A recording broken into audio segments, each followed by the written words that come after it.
12. Vamos ler o versículo 1 a seguir. Atos dos Apóstolos, capítulo de número 12. Faremos a leitura a partir do versículo número 1. Glória a Deus. Posso ler? Quem já encontrou, diga amém. Porque naquele mesmo tempo, o rei Herodes estendeu as mãos sobre alguns da igreja para os maltratar. Matou a espada Tiago, irmão de João. E vendo que isso agradara aos judeus, continuou mandando prender também a Pedro. Eram os dias dos asmos. E havendo prendido, encerrou na prisão, entregando a 4 quaternos de soldados, para que os guardasse, querendo apresentá-los ao povo depois da Páscoa. Pedro, pois, era guardado na prisão, mas a igreja fazia contínua oração por ele a Deus. E quando Herodes estava para fazer comparecer, nessa mesma noite, estava Pedro dormindo entre 2 soldados, ligados em 2 cadeias, os guardas diante da porta guardavam a prisão. Eis que sobreveio o anjo do Senhor e resplandeceu uma luz na prisão, tocando Pedro no lado, o despertou, dizendo: levanta-te depressa. E caíram-lhe das mãos as cadeias. Disse-lhe o anjo: cinge-te, ata as tuas sandálias. E ele o fez e disse-lhe mais: lança as costas a tua capa, segue. Saindo, o seguia, e não sabia que era real o que estava acontecendo, feito pelo anjo, mas cuidava que via numa grande visão. Quando passaram a primeira e a segunda guarda, chegaram à porta de ferro que dá para a cidade, ao qual lhes abriu por si mesmo. E tendo saído, percorreram uma rua, e logo o anjo se apartou dele. E Pedro, tornando a si, ele disse: agora sei verdadeiramente que o Senhor enviou seu anjo e me livrou da mão de Herodes e de tudo que o povo dos judeus esperava. Todos digam amém. Vamos fazer uma oração.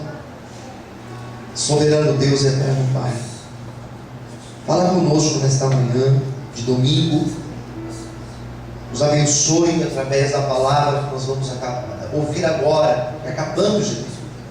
Senhor, que o Senhor possa ir no mais íntimo da nossa alma, que o Senhor possa falar conosco. Nós estamos aqui sedentos para ouvir tua voz. Nos abençoe em nome de Jesus. Amém e graças a Deus. Vamos aplaudir bem forte ao Senhor Jesus.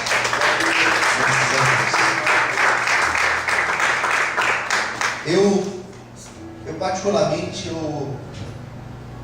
eu gosto de ler Atos dos Apóstolos. É um livro que, quando eu comecei a ler, eu tentei ler por várias vezes e não conseguia terminar de ler este livro. Mas as histórias que nós encontramos nesse livro, é um livro de história. As histórias, elas são muito profundas.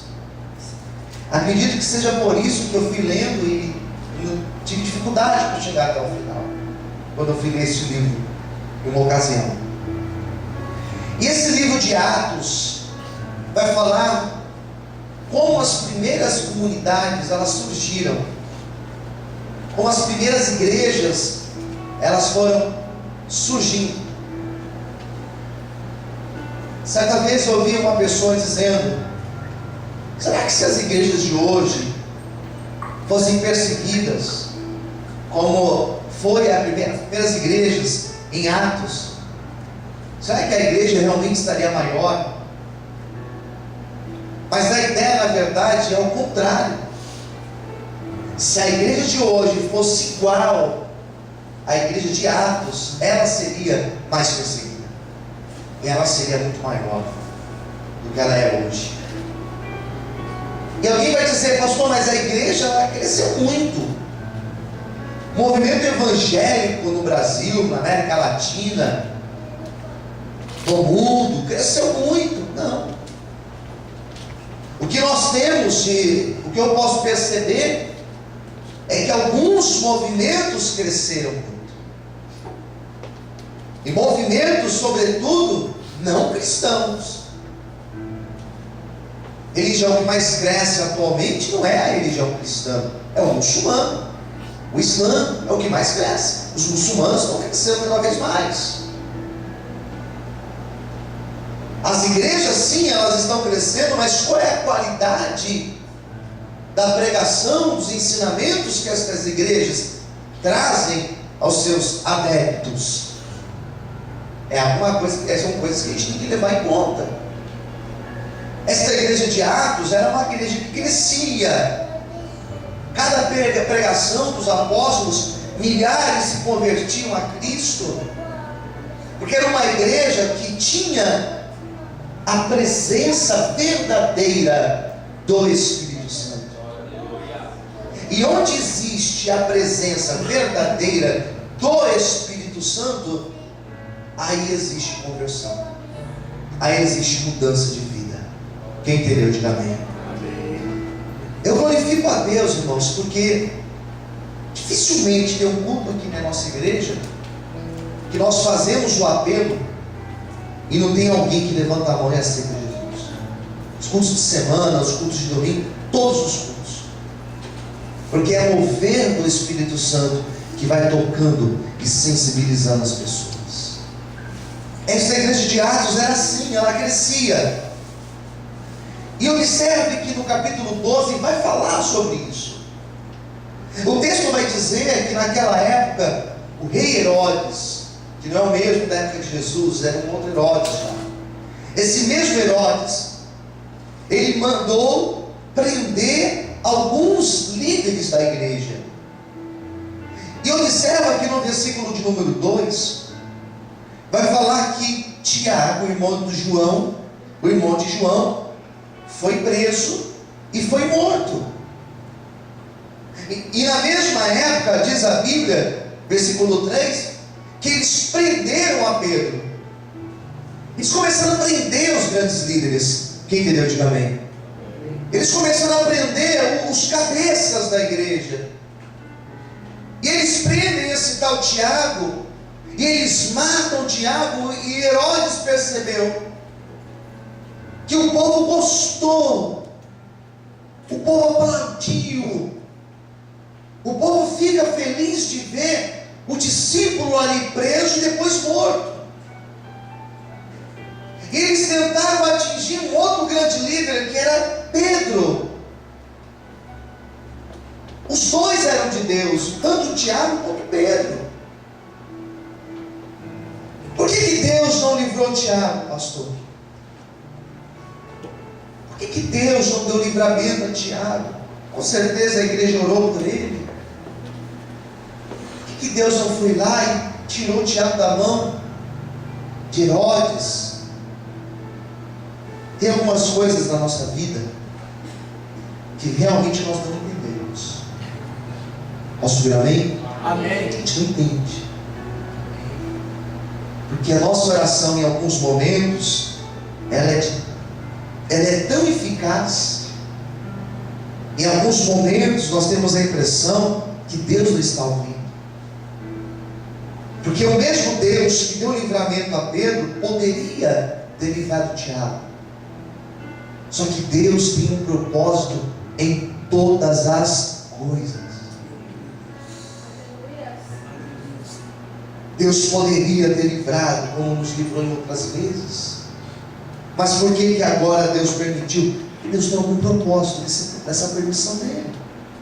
Quem entendeu, diga amém. Amém. Porque em alguns momentos nós oramos e de forma maravilhosa Deus nos livra. Em outras situações nós oramos e nós passamos pela dificuldade. Deus tem propósito. Uma explicação lógica nós não temos. Nós não temos uma explicação. Não é porque nós somos servos de Deus que todas as vezes problemas vão se desviar de nós. Quem está entendendo, diga amém. Amém. Verdades são essas. Eu quero quero citar algumas coisas que eu destaco nessa manhã, dentro desse texto. E a primeira coisa que eu quero destacar para vocês é que essas perseguições, essas lutas que eles estavam passando, fazia parte de um propósito de Deus. As lutas que hoje nós enfrentamos, elas têm um propósito divino nelas. Quem entendeu, diga amém. Amém. Pode ser uma luta na nossa saúde, pode ser uma luta financeira, pode ser uma luta em nosso casamento, pode ser uma luta em alguma área, qualquer área que você possa imaginar na tua vida. Todas essas lutas que hoje nós enfrentamos, o propósito imediato delas, o propósito primeiro delas, é nos trazer para a presença de Deus e nos fazer depender totalmente de Deus, nos fazer reféns de Deus, nos fazer mais servos de Deus. A luta, ela tem propósito de nos ensinar? Tem. A luta tem propósito de aumentar nossa fé? Tem. A luta tem propósito até mesmo da gente saber quem são os verdadeiros que estão ao nosso lado? Tem esse propósito. Mas o propósito primeiro das lutas que nós passamos é nos levar a uma conversão verdadeira, é nos levar à presença de Deus, é nos levar na dependência dele, é aumentar o nosso relacionamento com Deus. Por isso que nesta manhã eu quero profetizar que depois desta luta nós estaremos mais firmados na presença do Senhor. Quantos podem aplaudir e glorificar a Deus? Amém? Por isso que eu afirmo que o cristão verdadeiro, quem está ouvindo, diga amém. Amém. Cristão verdadeiro não se afasta de Deus por causa de luta. O verdadeiro, ele se aproxima mais de Deus nos seus momentos de luta. Alguém concorda comigo? Quem concorda, diga amém. Amém. A luta me aproxima de Deus, decepção me aproxima de Deus, frustrações, elas me aproximam de Deus. O verdadeiro, o real, aproxima-se de Deus. Uma outra ideia que eu quero destacar nesta manhã: existe um fator importantíssimo aqui no texto. Enquanto a igreja, ou melhor, enquanto Pedro estava preso,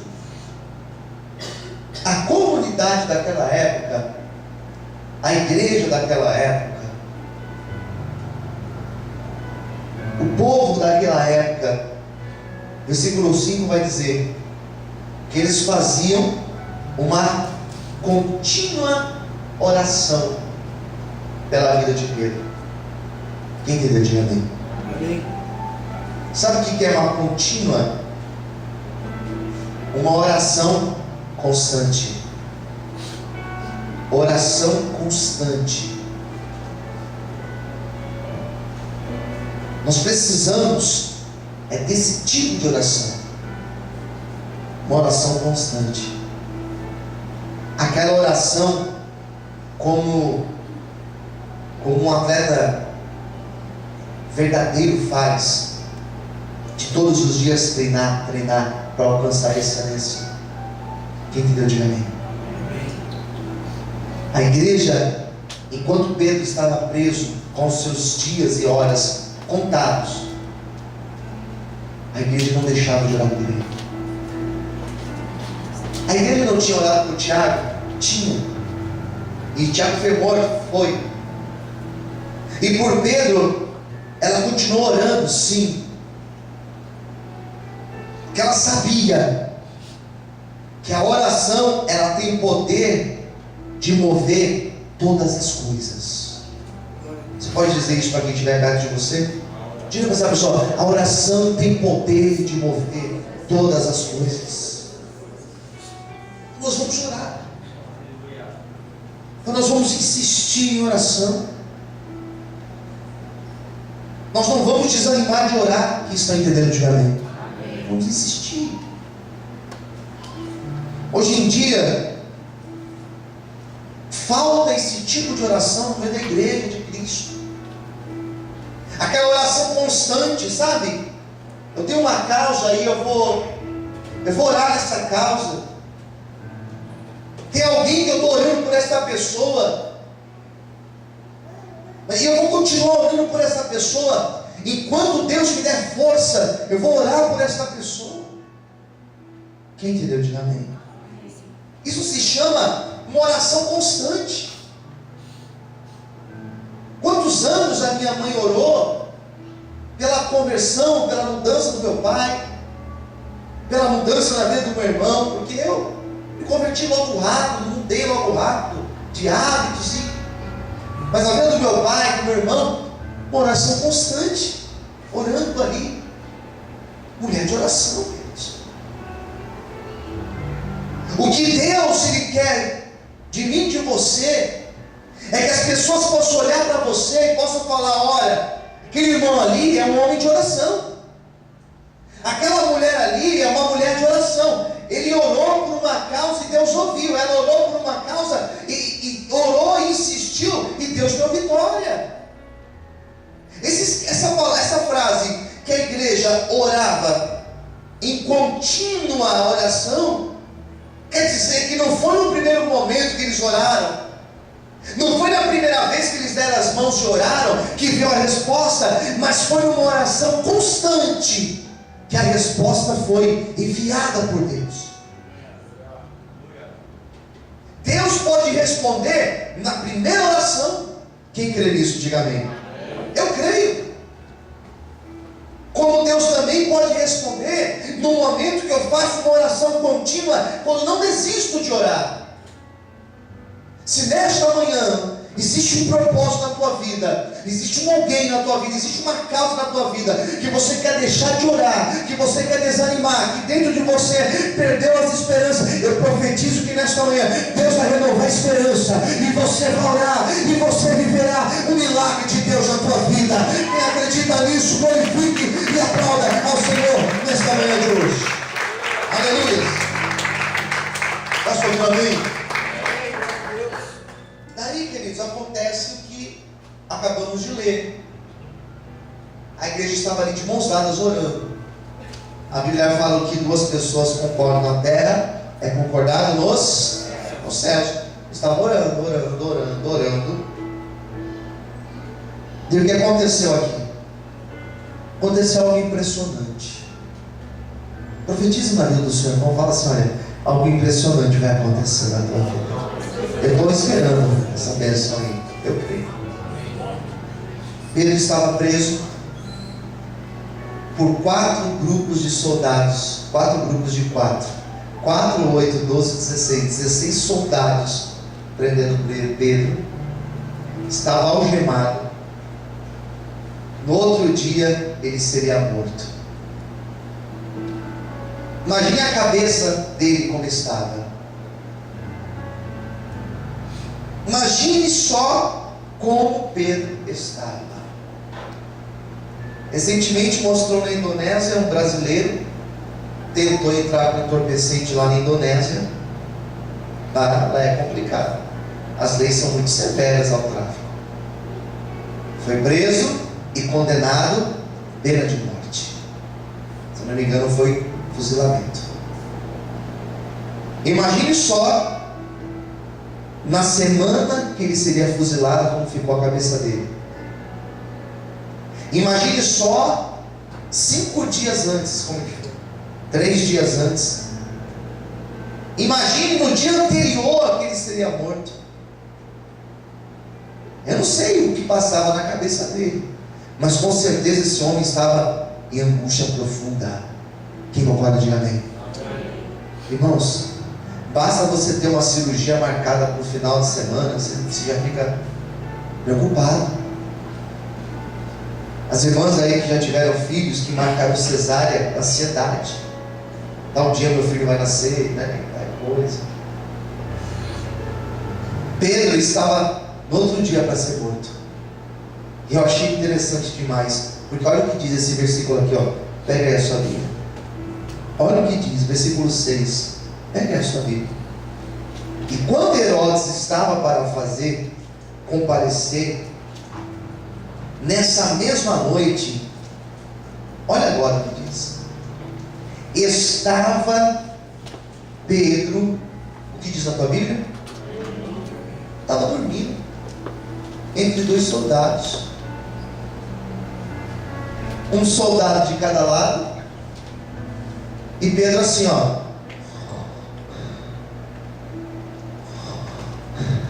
dormindo. Não sei se ele roncava, talvez ele roncava, né? Ele ronco absurdo, alto. Ele estava dormindo. Quem entendeu, diga amém.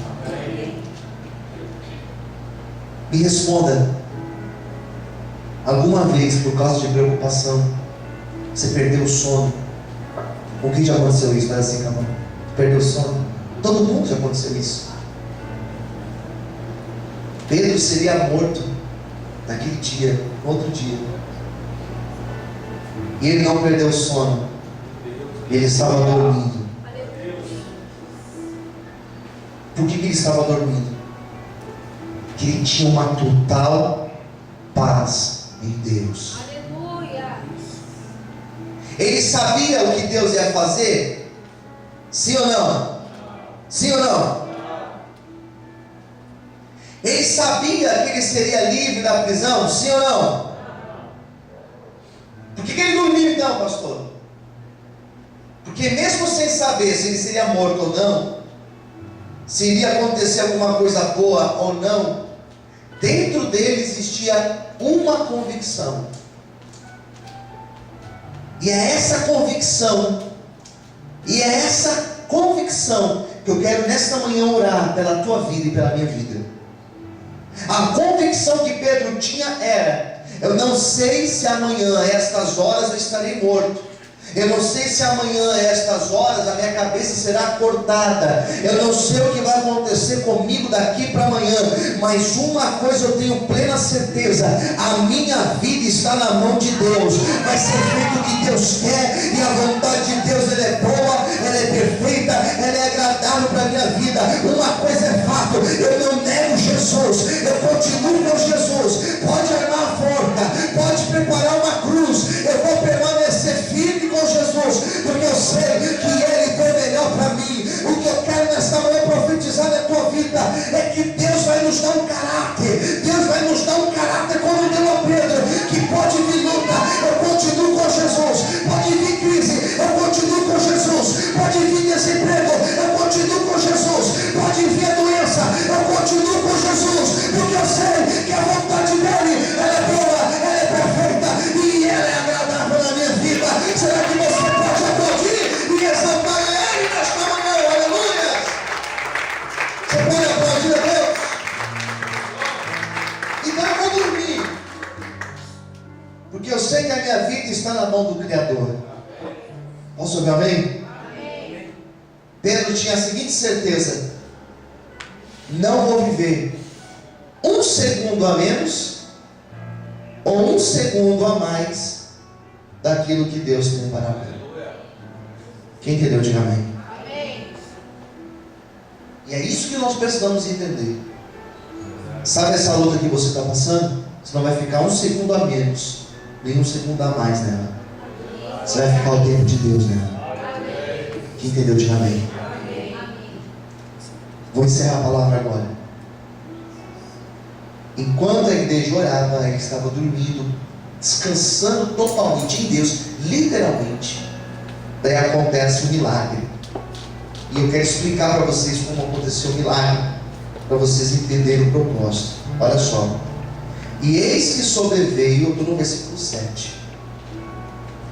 Eis que sobreveio o anjo do Senhor, resplandeceu uma luz na prisão, tocando a Pedro no lado, o despertou. O anjo faz assim: Pedrão, tocou no lado dele, Pedro, tocou no lado dele. Levanta-te depressa. Levanta, Pedro. Na hora que Pedro vai levantar, a algema que estava na mão dele, a algema que estava nas mãos, a algema caiu. Aleluia. Parece que ela estava aberta. Quem entendeu, diga amém. Caiu da mão dele. Saindo, daí o anjo falou para ele, ó, versículo 8: cinge-te, ata as tuas sandálias, coloca a sandália, coloca a tua capa, segue-me. E saindo seguia. E não sabia, essa frase é linda, Lucas usa, não sabia que era real o que estava sendo feito pelo anjo, mas cuidava que viu uma visão. Pedro falou assim: isso aqui deve ser um sonho, uma visão, deve estar dormindo ainda, mas vamos lá. Ele não entendeu nada. Posso ouvir alguém? Eu não sei se é um sonho, se é uma visão, mas se o anjo mandou, vamos lá. Ele não entendeu nada. Vamos lá, vamos fazer a vontade de Deus. Essa expressão que ele cuidava ser um sonho, eu acho ela fantástica.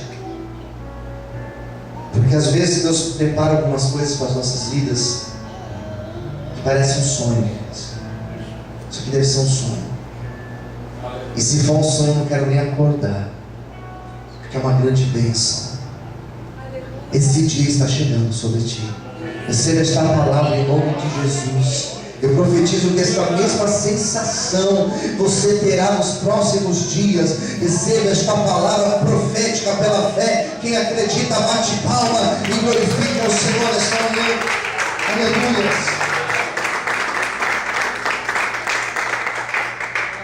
Versículo 10. Passaram a primeira, segunda guarda, chegaram à porta de ferro que dá para a cidade. Daí olha o que diz aqui o versículo 10: a qual se lhes abriu por si mesma. Ele não colocou a mão, não tinha chave, não arrombou a porta abriu sozinha. Fala assim para quem estiver perto de você: a porta abriu sozinha. Abriu, senhor. Abriu. E dava de frente para a cidade. Daí diz assim: e tendo saído, percorreram uma rua, logo o anjo se apartou dele. Pedro, tornando a si, disse: agora sei que verdadeiramente o Senhor enviou o seu anjo, me livrou da mão de Herodes e de tudo que o povo do Judeu esperava. Essa expressão é tremenda. A porta abriu sozinha. As coisas de Deus, elas acontecem desta forma. Deus não precisa de ajudinha nossa. Quem entendeu, diga amém. Deus não precisa que eu vou atrás de uma esqueminha para Ele me abençoar. Quando as coisas são de Deus, elas acontecem naturalmente, como que sem um toque meu, as coisas de Deus vão acontecer. O que Pedro fez, pastor, para tudo isso acontecer? Ele fez duas coisas. Ele orou e ele dormiu. Ele descansou em Deus. E a porta foi abrindo e o anjo veio e a resposta veio na vida dele. Eu convido você nesta manhã a ter essa mesma postura, a orar, sim, a orar. Orar continuamente. Quem entendeu, diga amém. Insistir em oração. Mas eu convido você ao mesmo tempo descansar em Deus. Porque se você conseguir descansar em Deus, a porta que hoje você tem batido, o milagre que você precisa, virá acontecer de forma natural na tua vida. E com certeza você ainda vai testemunhar a provisão de Deus sobre ti, em nome de Jesus. Quando você recebe essa palavra profética, levanta sua mão, glorifique e aplauda a Deus nesta manhã, em nome de Jesus.